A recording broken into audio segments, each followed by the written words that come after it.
Bands होते हैं जिसके अंदर इलेक्ट्रॉन्स रहते हैं। जैसे कि एक होता है वैलेंस बैंड, एक होता है कंडक्शन बैंड। वैलेंस बैंड से इलेक्ट्रॉन कंडक्शन बैंड में जाता है। वो मटेरियल इलेक्ट्रिसिटी कंडक्ट करता है, इलेक्ट्रॉन का फ्लो कंडक्ट कर रहा है ना, वैलेंस बैंड से कंडक्शन बैंड में जा रहा है तो इलेक्ट्रॉन का फ्लो हो रहा है और इलेक्ट्रॉन के फ्लो के अपोजिट करंट फ्लो करता है। तो यहीं से एक करंट को पैदा करने का एक और जरिया मिल गया।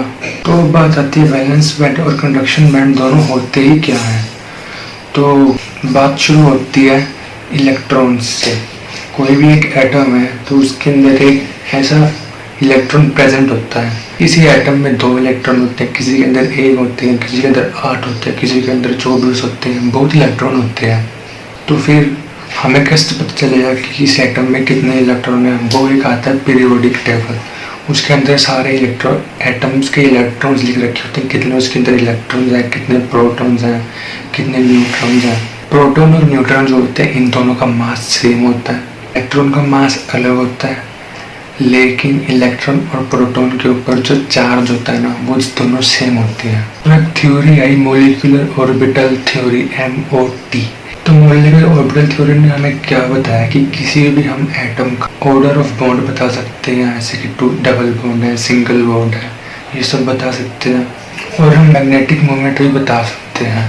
तो इसको बताने का सिंपल तरीका क्या है कि हम जो है ऑर्बिटल्स लिखेंगे।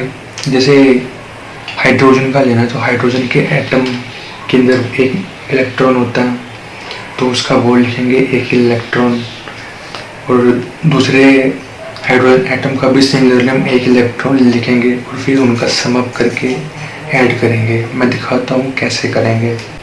तो इलेक्ट्रॉन्स को हम डालेंगे मॉलिक्यूलर ऑर्बिटल्स में। 2 मॉलिक्यूलर ऑर्बिटल्स होते हैं, बॉन्डिंग मॉलिक्यूलर ऑर्बिटल्स और anti bonding molecular orbitals.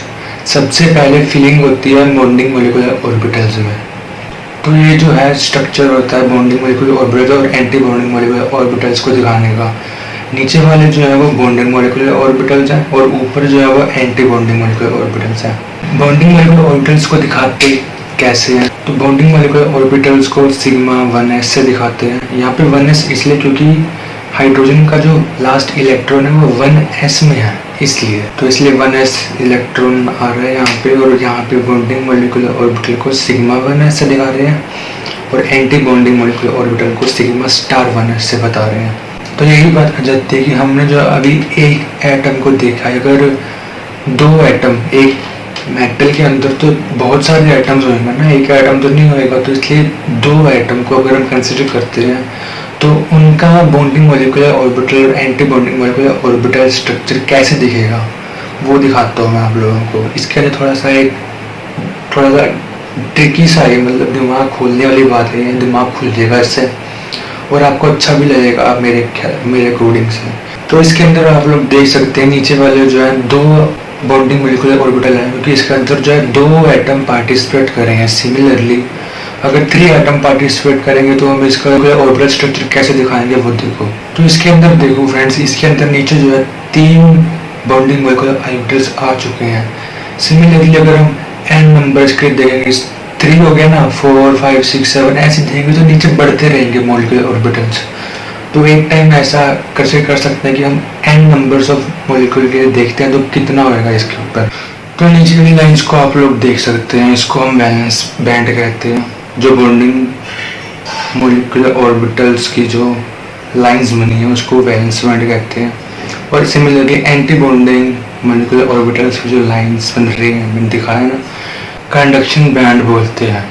Electricity provide करते हैं किसी भी मेटल को, तो उसके एटम्स जितने भी होते हैं, जितने भी बैंड बनाते हैं वैलेंस बैंड, उनके जो इलेक्ट्रॉन्स हैं कंडक्शन बैंड में जाते हैं और इसी तरह वो कंडक्ट करते हैं इलेक्ट्रिसिटी।